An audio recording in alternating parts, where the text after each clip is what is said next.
Hello everyone, welcome at YCC कट्टा. तर आपलं सर्वांचं यावले कोचिंग क्लासेस म्हणजे YCC कट्ट्यावर स्वागत आहे. तर YCC कट्टा तुमच्यासाठी घेऊन येत आहे एक नवीन प्रोग्राम. तो प्रोग्राम म्हणजे काय? तर तो प्रोग्राम म्हणजे तुम्हाला देणारा करिअर गायडन्स, करिअर मार्गदर्शन. तर आपल्याला प्रत्येकाला आयुष्यात काही ना काही नक्की बनायचं असतं, पण नेमकं बनायचं काय हे डिसाईड नसतं. बरं, बनवलं की मला IIT ला जायचं आहे, मला मेडिकलला जायचं आहे, मला या कोर्सला जायचं आहे, त्या कोर्सला जायचं आहे, मला IAS बनायचं आहे, मला PSI बनायचं आहे. पण नेमकं बनायचं कसं असतं, त्याच्यासाठी कशी तयारी करावी लागते, याचं मार्गदर्शन आपल्याकडे खूप कमी असतं. तर हे मार्गदर्शन देण्यासाठी आज IIT बद्दल माहिती देण्यासाठी आपल्याकडे आलेले आहेत राम मदन कानलकर. तर राम कोण आहे? तर हा IIT बॉम्बे मधला स्टुडंट आहे, ज्याने 2020 मध्ये IIT ऍडव्हान्स क्रॅक करून आपली IIT मध्ये सीट बुक केली. तर IIT साठी JEE नावाची एक्झाम दिली जाते. तर JEE एक्झाम मधून जवळपास दरवर्षी 8 ते 10 लाख विद्यार्थी एक्झाम देतात. त्या एक्झाम दिलेल्या विद्यार्थ्यांपैकी 2.5 ते 3 लाख विद्यार्थी क्वालिफाय होतात. त्याच्यापैकी जवळपास 1.5 लाख ते 2 लाख विद्यार्थी एक्झामला रजिस्टर करतात. त्याच्याच पैकी राम काडलकर यांनी ऍडव्हान्स क्वालिफाय करून ऑल ओव्हर इंडिया रँक 11,000 आणलेली आहे. म्हणजे संपूर्ण भारतातून त्याची नियर बाय 11,000 रँक आहे. ओके, ती जर रँक सांगायची झाली तर ती रँक आहे राम मदन काडलकर यांची 11,850. आणि OBC मधून जी रँक आहे ती आहे 2,366. आणि ही रँक सगळ्यात मोठी रँक आहे. आणि राम कानलकर हा विद्यार्थी एका ग्रामीण भागातला आहे. सर्वात महत्वाचं म्हणजे हा विद्यार्थी एका ग्रामीण भागातून आहे, तो तुमच्या आमच्या पैकीच आहे. आणि आता तो भारतातल्या सगळ्यात टॉप IIT पैकी एक institute that is IIT Bombay, तिथून तो आपले IIT करत आहे, ग्रॅज्युएशन करत आहे. So Ram, welcome at Yawale coaching classes. आपल्या YCC कट्ट्यावर तुझं स्वागत आहे. धन्यवाद धन्यवाद सर्वांना. नमस्कार. Hello hello hello Ram. तर राम, आम्हाला तुझा जो प्रवास आहे, तू कुठून सुरुवात केलेली आहे, तुझा प्रवास कसा होता, तो आम्हाला सगळ्या विद्यार्थ्यांना जाणून घ्यायचा आहे. आज आपल्या विद्यार्थी प्रतिनिधीमधून मोहिनी, गौरी, ऋतुजा आणि विनया जॉईंड आहे. ओके, ते विद्यार्थ्यांच्या वतीने तुला काही प्रश्न विचारतील, पण त्याआधी तुझा प्रवास आम्हाला जाणून घ्यायचा आहे. तर मूळ तर सुरुवात तर गावातल्या शाळेमधूनच झाली होती. त्यानंतर मी नांदगाव पेठला 1st ते 4th स्टँडर्ड पर्यंत होतो. त्यानंतर मी 5th स्टँडर्ड मध्ये अमरावतीला गेलो. 5th ते 10th मी अमरावतीमध्ये गोल्डन किड्स मधून केली. आणि त्यानंतर मी नागपूरला गेलो होतो JEEचं प्रिपरेशन साठी. ओके, तर राम तर तुझं ध्येय आधीच निश्चित होतं का की तुला IIT करायची आहे? तर मला IITचं क्लास 10th मध्ये माहित पडलं होतं. थोडी आयडिया 10th मध्ये आली होती. आणि मेजरली तर मॅथ्स हा थोडा आवडता विषय होता. त्या कारणास्तव इंजिनिअरिंग थोडं प्रेफर साईडवरच होतं. तर जर इंजिनिअरिंगच करायची आहे तर बेस्ट कॉलेज का ना करावी, तर म्हणून मी JEEचं प्रिपरेशन करायचं ठरवलं होतं. ओके, तर IIT म्हणजे JEE मधून तू IIT केलीस आणि एक एम तुझं होतं IIT.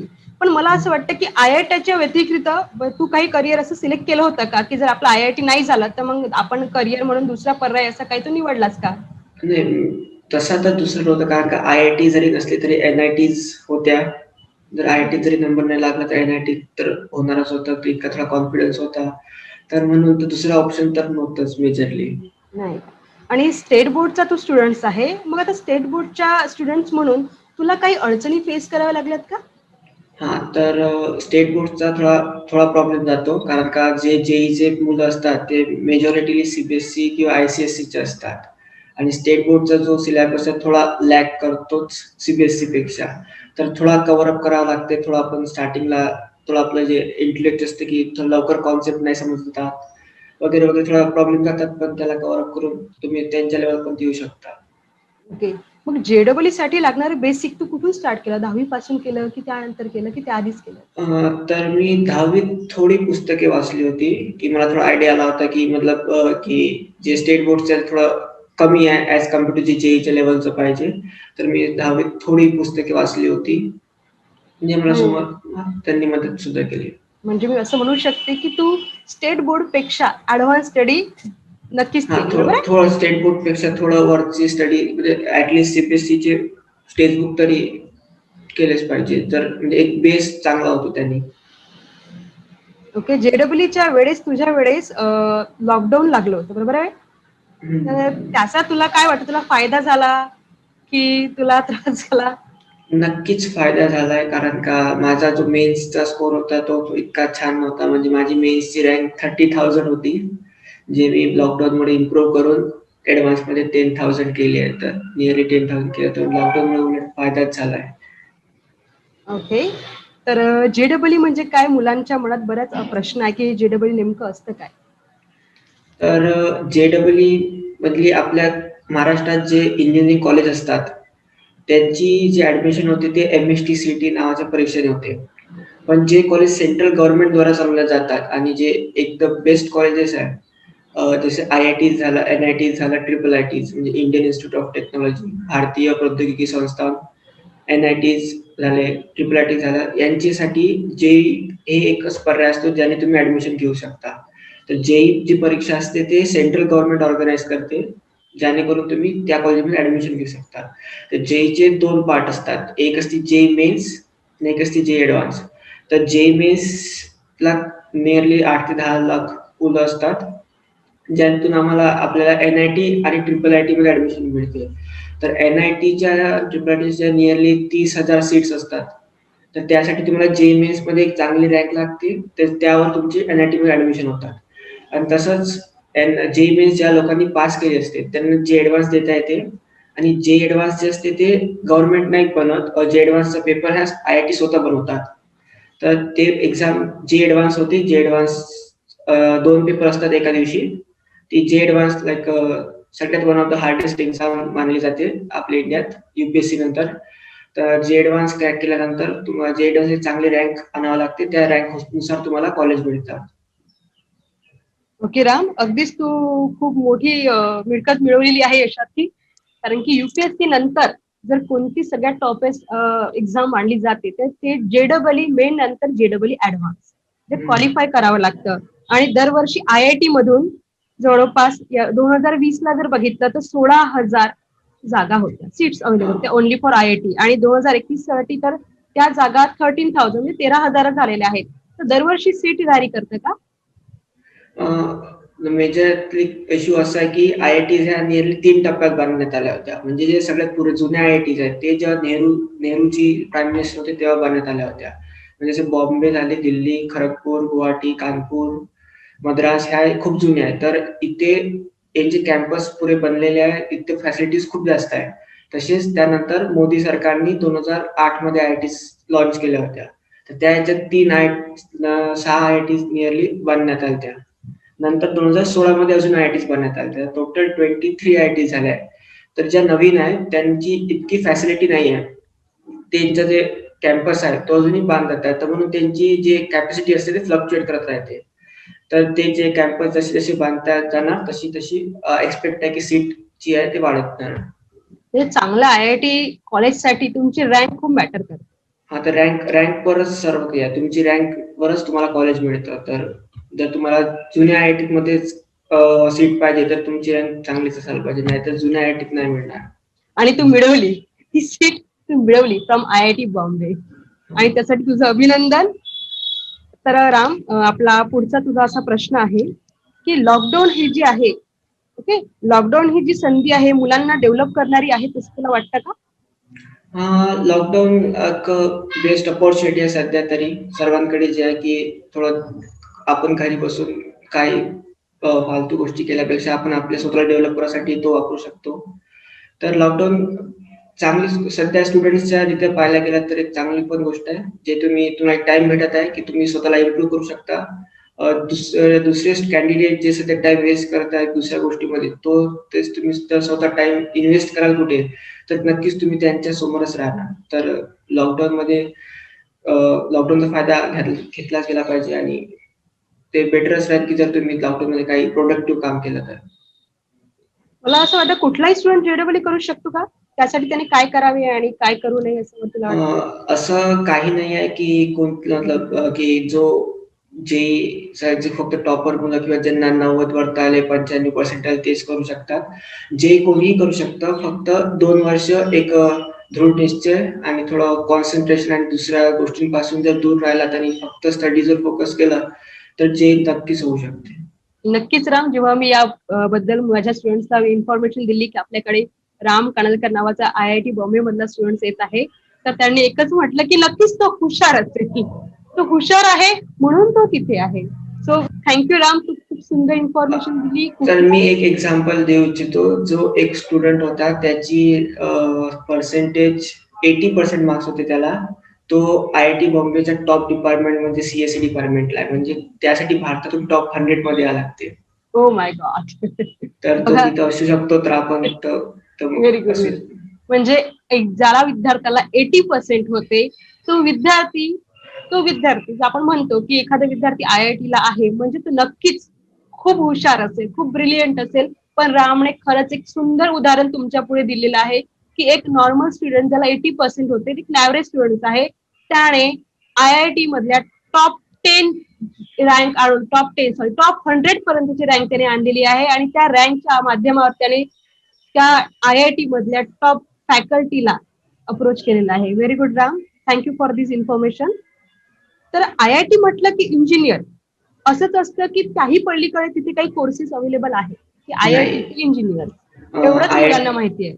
IIT नुसते इंजिनिअरिंग नव्हे तर आमच्या इथे BSc चे कोर्सेस, MSc चे कोर्सेस पण असतात. Majorly BSc physics, chemistry, maths आणि इकॉनॉमिक्स अवेलेबल असतं आणि कुठे कुठे बायोलॉजिकल सायन्स पण आहे अवेलेबल BSc आणि कुठे कुठे अर्थ सायन्स पण आहे. ते डिपेंड करते IIT टू IIT. म्हणजे बॉम्बेला फक्त फिजिक्स, मॅथ्स, केमिस्ट्री आणि इकॉनॉमिक्स आहे.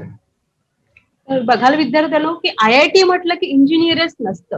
तुम्ही जे BSc करता आहात ते सुद्धा तुम्ही IIT मधून करू शकता. इव्हन तुम्ही इकॉनॉमिक्स घेता, इकॉनॉमिक्स म्हटलं की आपल्याकडे महाराष्ट्रामध्ये किंवा आपल्याकडे आपल्या अमरावती रिजन मध्ये इकॉनॉमिक्स घेतला का नक्कीच तो विद्यार्थी MA इकॉनॉमिक्स असेल. पण नाही, IIT इकॉनॉमिक्स सुद्धा असू शकतो.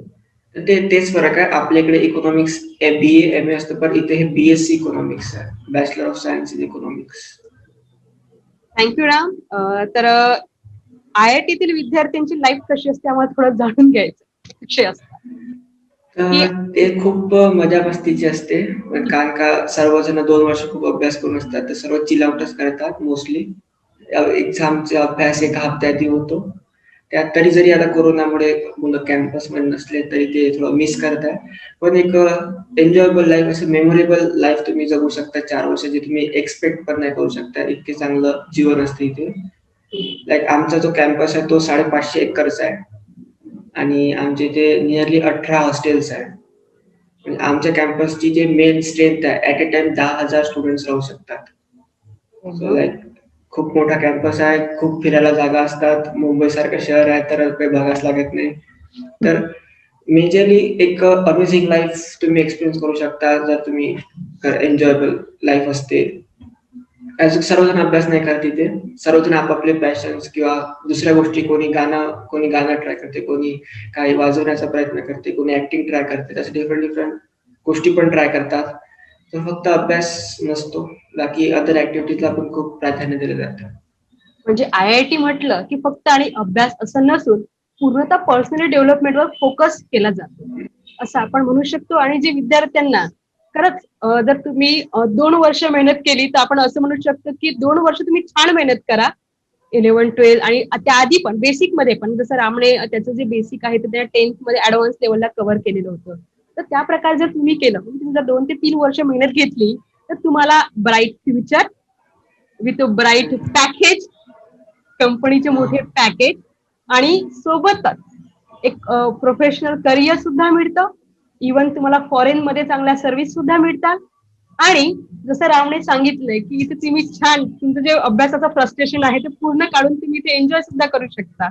तर तुम्हाला असं तरी मी नक्कीच म्हणू शकेल की तुम्ही तुमचं जे बेसिक आहे, तुमचा जो अभ्यास आहे, जो तुमचा ऍडव्हान्स लेवल आहे, तुम्ही 12 पर्यंत करावी आणि खरंच राम सारखं आपलं करिअर घडवावं, जिथे अभ्यास सुद्धा आहे आणि लॉट्स ऑफ फन सुद्धा आहे आणि नॉर्मल लाईफ सोडून एक वेगळी लाईफ, एक वेगळी दुनिया आहे जी खरंच एक आपण इथे राहून नाही एन्जॉय करू शकलो असता ना. जर ही मेहनत केली तर हे तुझं फळ आहे आज त्याचं. तर म्हणजे जो IIT चा कॅम्पस असतो म्हणजे 550 एकर छोटा कॅम्पस आहे. आमचा बॉम्बेचा कॅम्पस छोटा मानला जाते का तो कमी आहे बाकी IITs पेक्षा. तर 500 एकरचं एक गावासारखेच राहतात सर्वजण म्हटलं. ते आमच्या कॅम्पसमध्ये सर्व असतं लाइक तुम्हाला हॉस्पिटल पाहिजे हॉस्पिटल आहे, जिम आहे, स्पोर्ट कॉम्प्लेक्स, ग्राउंड्स, दुकान, शॉप्स, स्टेशनरी सर्व काही म्हणजे जे एका शहरात असतं लाइक एक छोटं शहरच IITचं कॅम्पस म्हणजे छोटं शहरच होऊन जाते. तर एक अलग फिलिंग आहे जी ते तुम्ही फक्त इथंच एक्सपिरियन्स करू शकता. स्वप्नांचं शहर, त्याला आपण स्वप्नांचं स्वप्नांचं शहर. शहर म्हणूया की जे तुम्हाला कुठेच अनुभवायला मिळणार नाही. त्यासोबतच खूप मोठे मोठे कार्यक्रम ऑर्गनाईज होतात जिथे फिल्म स्टार्स वगैरे वगैरे परफॉर्म करायला येतात. जसे मागच्या वर्षी दीपिका पादुकोण यांना बोलावण्यात आले होते ऍज अ होस्ट म्हणून. तर असे खूप मोठे मोठे इव्हेंट्स पण चालू असतात तर त्यामुळे पण एन्जॉयमेंट होत राहते. म्हणजे ज्या व्यक्तींना आपण स्वप्नात भेटण्याचा इथे बसून विचार करू शकत नाही, त्याला तुम्ही अगदी पर्सनली जवळून पाहायला तुम्हाला मिळतं. खरंच हा सुंदर अनुभव आहे आणि हा सुंदर अनुभव सुरुवातीच्या मेहनतीचाच आहे. जेव्हा तुम्ही सुरुवातीला मेहनत करणार तेव्हा तुम्हाला हे फळ नक्कीच मिळणार. आणि अतिशय महत्वाची माहिती राम. तर राम, IIT मध्ये इंजिनिअरिंग म्हटलं की मुलांना आपल्या अमरावतीमध्ये आपल्या रिजन मध्ये इंजिनिअरिंग म्हटलं की मुलांना कसं माहिती आहे की IIT म्हटलं की काहीतरी इंजिनिअरिंग, जसं आपल्या अमरावतीत असतं तसं. जसं इथे सिव्हिल आहे, सिव्हिल इंजिनियर आहे, कम्प्युटर इंजिनियर आहे, मेकॅनिकल इंजिनियर आहे, पण तिथे असं 4-5 फॅकल्टीज आहे इंजिनिअरिंग ज्याचं मुलांना नॉलेज नाही इथं आहे. लाइक आमच्याकडे मोर दॅन मला एक्झॅक्ट नाही म्हणत 15हून जास्त डिपार्टमेंट्स आहे. मी स्वतः मेटलर्जी इंजिनिअरिंगचा स्टुडंट आहे. बहुतांश लोकांना नाव पण नसेल ऐकलं. नाही. तर मेटलर्जी झालं, बायोटेक झालंय, जिओलॉजी, जिओफिजिक्स, अजून डेटा सायंटिस्ट, डेटा सायन्स असे डिफरंट डिफरंट फील्ड्स आहेत ज्या तुम्हाला कुठेच तर मिळणार. लाईक एरोस्पेस अशी एक ब्रांच आहे जी फक्त IITतच मिळणार तुम्हाला बाकी कुठे नाही मिळणार. तर असे खूप डिफरंट डिफरंट ब्रांचेस अवेलेबल आहे IITत जे तुम्हाला कोणत्या पण इंजिनिअरिंग कॉलेजमध्ये भेटू शकत नाही. तू तुझ्या याच्याबद्दल सांगशील, तू ज्या इंजिनिअरिंगला आहे त्याबद्दल? तर मी मेटलर्जी अँड मटेरियल सायन्स इंजिनिअरिंगचा स्टुडंट आहे. तर आम्ही मेजरली जे मटेरियल्स एक्सट्रॅक्ट केल्या जातात त्याच्यावर स्टडी करतो आणि डिफरंट डिफरंट मटेरियल्स जसे झाले प्लास्टिक, पॉलिमर, सिरॅमिक्स, ग्लासेस यांबद्दल रिसर्च आणि नवीन मटेरियल डेव्हलप करण्यावर फोकस करतो.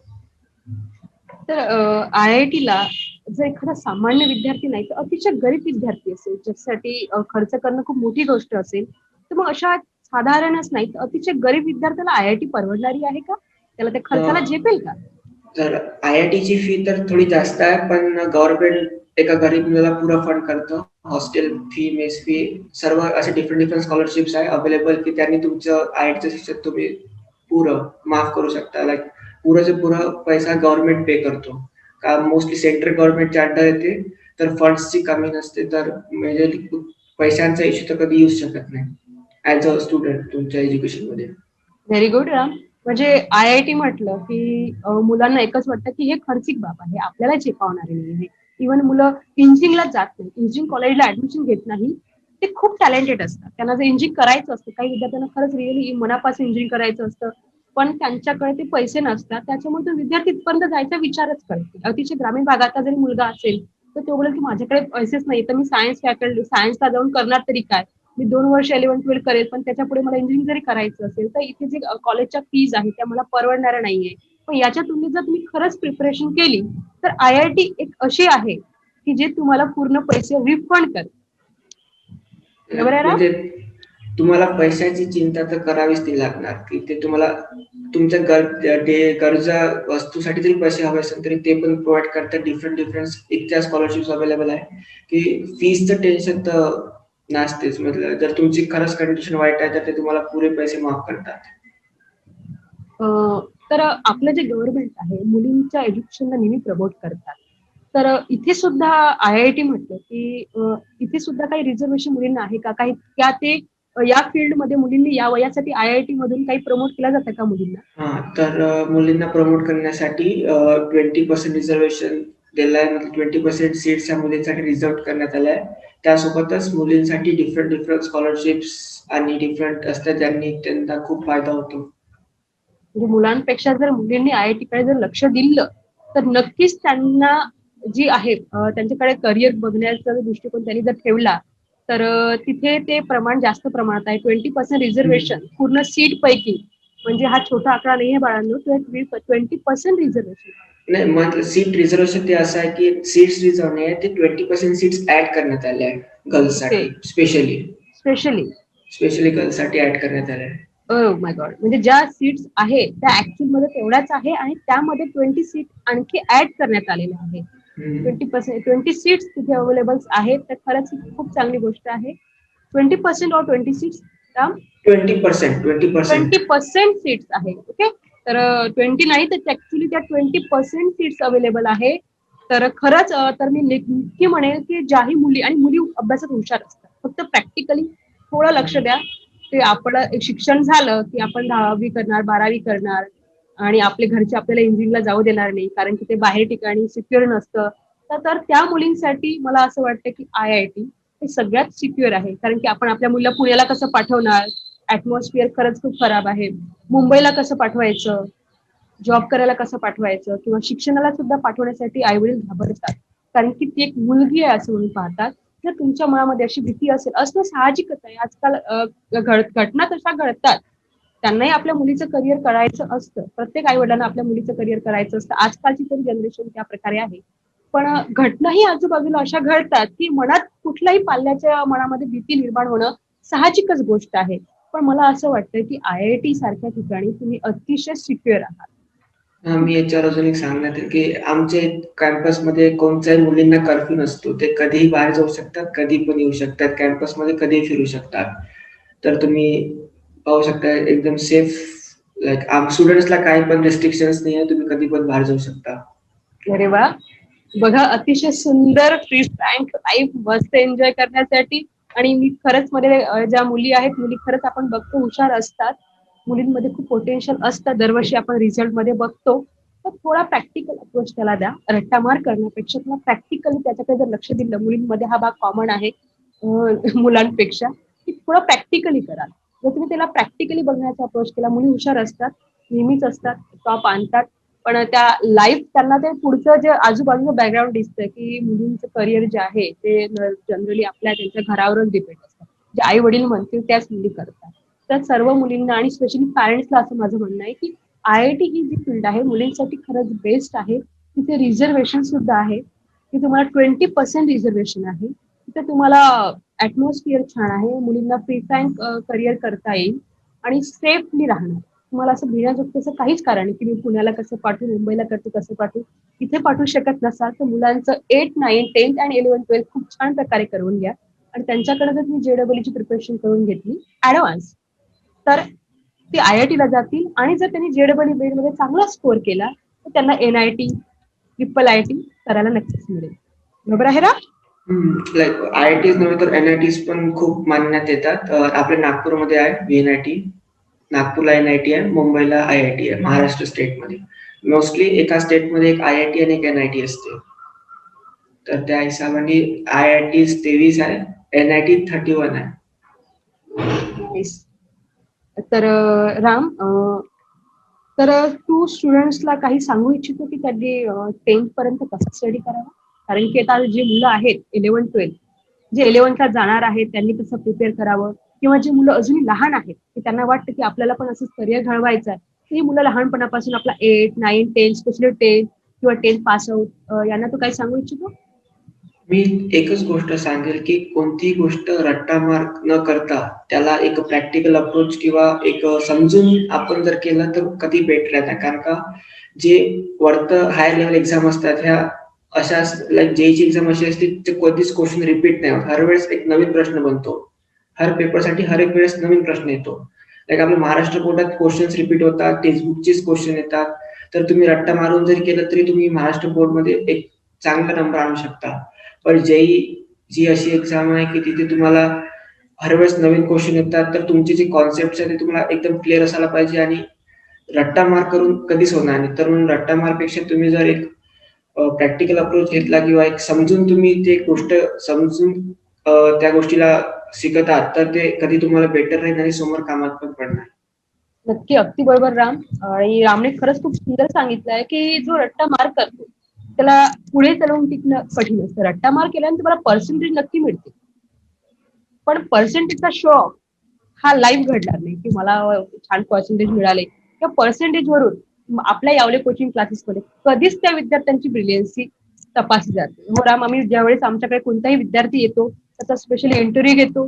त्या इंटरव्ह्यू मधून आम्ही बघतो की त्या विद्यार्थ्याला कुठला सब्जेक्ट आवडतो, कारण की प्रत्येक सब्जेक्ट प्रत्येक स्टुडंटला आवडणं हे महत्वाचं नसतं. त्याच्या मनामध्ये ती भीती असते. आणि राम माझ्यासोबत नेहमी त्यावेळेस मी VC करिअर इन्स्टिट्यूटला माझा VC करिअर इन्स्टिट्यूट मी त्यावेळेस VC करिअर इन्स्टिट्यूट चालवत होती. त्यावेळेस राम 10th होता. तर रामचं आणि माझं कम्युनिकेशन एकच व्हायचं की मॅम मला कशाचीच भीती नाही. माझं पेपरच्या आधीच त्याचं 10th पूर्ण CBSE करून झालेली होती. 10th एक्झामचं मुलं बोर्डची प्रिपरेशन करतात आणि रामने पूर्ण CBSE प्रिपेअर केलेलं होतं. आणि तुझ्याच कन्सेप्ट म्हणून तुझ्या या अभ्यासातूनच मला एक कन्सेप्ट तयार केली आहे मी मुलांसाठी, की मुलांचा रट्टा मार जर केलं तर मुळे पुढे टिकायला कठीण होतं. तर आपल्या यावले कोचिंग क्लासेसमध्ये 10th regular and 10th advance की खरंच ज्या मुलाला आयुष्यात काहीतरी करायचं आहे त्याला स्पेशल वेगळा वेळ देऊन आम्ही 10th ऍडव्हान्स करून घेत आहोत. त्या 10th ऍडव्हान्स मुळे मुलांना मला तरी असं वाटतं की त्यांचं फ्युचर तुझ्यासारखं नक्की ब्राईट आम्हाला करता येईल. आमचा एक छोटासा प्रयत्न आहे. 10th रेग्युलर तर मुलं शिकतीलच, पण त्याच्या व्यतिरिक्त स्पेशल टायमिंग मध्ये त्यांना 10th ऍडव्हान्स कोर्स प्रोव्हाइड करून त्यांना स्टेट बोर्डचा असो की तो CBSEचा असो, CBSE, स्टेट बोर्ड, ICSE या सगळ्या लेवलला आपण एकत्र नक्कीच आणू शकतो. आणि त्याच्यामुळे तुझ्यासारखी मुलं मला जर बनवता आले तर माझं खरंच हे भाग्य असेल की माझी स्टुडंट जस्ट लाईक यू हे जर अशी करिअर बनवतील तर याच्यापेक्षा समाधान एका शिक्षकाला नक्कीच नसेल. कारण की खरंच छान वाटतं जेव्हा आपला विद्यार्थी आपलं कोणीतरी असं ब्राईट फ्युचर घडवतं. तर खरंच अभिमान वाटतो राम, खरंच अभिमान वाटतो. तर राम, आपले काही स्टुडंट्स इथे आहेत. त्यांना काही विचारायचं असेल तर ते विचारू शकतात. एनिवन कोणाला विचारायचं असेल तर तुम्ही तुमचा विचारू शकता. येस, तुमचा काही क्वेरीज आहे का? कोणताही प्रश्न तुमच्या मनात काही शंका असतील तर तुम्हाला कुठल्याही बद्दल, कारण की रामला फक्त IIT बद्दल माहिती असं नाही, तो CET बद्दल सुद्धा सांगू शकतो. इव्हन 12 बोर्ड, राम मला असं वाटतं तू 12 बोर्ड पण दिलेली आहे, स्टेट बोर्डची 12 पण केलेली आहे. एका महिन्यात केली. अं? एका मंथ मध्ये एका मंथ मध्ये त्यांनी केलेली आहे. एका मंथ मध्ये. तर तुम्हाला काही विचारायचं की एका महिन्यामध्ये त्याने स्टेट बोर्डची प्रिपरेशन केलेली आहे एका महिन्यामध्ये. आणि एका महिन्याचा त्याचा स्कोअर आहे 90%, मॅथ आउट ऑफ 100. तर तुम्हाला काही विचारायचंय ते करून पाहताय. आम्ही वर्षभर करतोय आणि हा म्हणतो आम्ही एका महिन्यात केलेला आहे. ते खूप शॉकिंग झालेले आहेत. 1 month विथ 90%. कारण का जेईचं प्रिपरेशन जेव्हा तुम्ही करता तर तुम्हाला स्टेट बोर्ड हे इतकं हार्ड नाही जात. कारण का जर तुम्हाला जेईचं मॅथ्स जर आलं तर स्टेट बोर्डचं मॅथ्स लाईक काहीच नाही. ते तर म्हणजे असं मजाकच आहे. अरे वा राम, तू खरंच खूप छान प्रश्न म्हटलं मुद्दा सांगितलेला आहे की आपल्याकडे काय होतं की मुलं स्टेट बोर्डची जे प्रिपरेशन करतात ती वेगळी, म्हणजे जवळपास 4 तास ते स्टेट बोर्डच्या क्लासेस करतात. ओके. आणि त्याच्यानंतर ती मुलं JEE साठी वेगळे प्रिपेअर करतात, म्हणजे त्यांचा क्लास वेगळा असतो. जवळपास ही विद्यार्थी दरवर्षी 4 तासा व्यतिरिक्त 2 तास वेगळे देतात, म्हणजे 6 तास ते शिकतातच. स्टेट बोर्ड वेगळं आणि JEE वेगळं, हा आपला इथला एक मेन प्रॉब्लेम आहे. आणि त्याच्यानंतर तुला 6 तास गेले की तो नंतर म्हणतो की माझे शिकण्यातच तर 6 तास जात आहे, शिकण्यातच तर 6 तास जात आहे. तर मग मी अभ्यास कसा करावा? तर मला असं वाटतं की JEE जर त्या विद्यार्थ्याने प्रिपेअर करत असेल त्याला स्टेट बोर्ड साठी वेगळा प्रिपेअर करायची आवश्यकता आहे का? नाही, म्हणजे आता आमचा जेईचा पेपर जानेवारीला असतो, जो मेन्स पहिला असतो जानेवारीला असतो आणि आपले बोर्ड एक्झाम फेब्रुवारीमध्ये असतात. तर आम्हाला एकच महिना टाइम असतो जेईच्या नंतर बोर्ड करायचा. तर तुम्ही जेव्हा जेईचा अभ्यास करता तर तुम्हाला फिजिक्स मॅथ्स मध्ये तर काहीच प्रॉब्लेम जात नाही. थोडा प्रॉब्लेम केमिस्ट्रीत जातो, कारण का जेईचा पोर्शन आणि केमिस्ट्री जे आहे स्टेट बोर्डचं तर थोडं डायव्हर्ज होते, पण ते पण तुम्ही कव्हर अप करू शकता. तर जर तुम्हाला जेई जर येत असेल तर स्टेट बोर्ड मध्ये स्कोर करणं इतकी मोठी गोष्ट नाही. तुम्ही एका महिन्याच्या ड्युरेशन मध्ये 80-85 आरामात स्कोर करू शकता. Very good Ram. विद्यार्थ्यांना काही प्रश्न विचारायचे असेल तुम्ही विचारू शकता. हा, येस, हॅलो, तुझं नाव सांगशील? My name is Mohini Mahalle. Okay. आता समजा आम्हाला जर काही सीईटीची प्रिपरेशन करायची असली तर आता आम्ही कशी करायला हवी? तर सीईटी साठी मेजरली जो असतो तो 80% 12 बोर्ड असते. तर मेजरली तो फोकस असतो 12 बोर्डवर असतो. पण असं नाही की आपण 11 पण सोडून द्यायला पाहिजे. 11ला पण 20% वेटेज असतं आणि 11चे कॉन्सेप्ट थोडे चांगले करणं गरजेचं असते कारण की 12th मध्ये पण कामात पडतात. तर मेजरली सीईटी जर प्रिपेअर करायची असेल तर जो चॅप्टर आहे, सपोज कोणता पण चॅप्टर आपण करतोय, तर तो चॅप्टर केल्यानंतर आपण त्याची एमसीक्यू प्रॅक्टिस करणं खूप गरजेचं आहे. तर तुम्ही जर एमसीक्यू प्रॅक्टिस करत असाल सीईटीचे चांगल्या अमाऊंटमध्ये, तर तुम्हाला ते फायदा करणार होते. त्याच प्रकारे तुम्ही सीईटी प्रिपेअर करू शकता कारण का सीईटी मध्ये मोस्टली क्वेश्चन हे जे आपलं महाराष्ट्र बोर्डचे टेक्स्टबुक आहे त्यातलेच येतात. तर म्हणजे त्याच बेस असतात. तर तुम्ही एक चॅप्टर ज्या वेळेस शिकताय ते शिकून झालाय तर त्यानंतर तुम्ही एमसीक्यू ची प्रॅक्टिस केली तर अतिशय चांगलं आहे. त्याच प्रकारे तुम्ही त्याला प्रिपेअर करू शकता. आणखी कोणी विचारायचं आहे का कोणाला? Hello, sir. Hello. My name is Rutuja. I can get a admission in IIT after diploma. No, नाही घेऊ शकत. 12th बोर्डचे पर्सेंट पण एक क्रायटेरिया असतो. जर तुम्ही महाराष्ट्र बोर्डमध्ये आहे तर मिनिमम तुम्हाला 70% मार्क्स हवे, त्याच वेळेस तुम्ही ऍडमिशन घेऊ शकता. तर नाही घेऊ शकत. तर 12th बोर्ड केल्यानंतरच तुम्ही ऍडमिशन घेऊ शकता आणि क्रायटेरिया पण असतो 70%चा. तर तो पण तुम्हाला जरी तुमची रँक आली पण तुम्हाला तुमच्या बोर्डमध्ये 70% मार्क्स नाही आहे. महाराष्ट्र बोर्डसाठी 70 आहे, सीबीएसई साठी 75 लागते. तर तुम्हाला 70% नसेल तर तुम्ही ऍडमिशन नाही घेऊ शकत.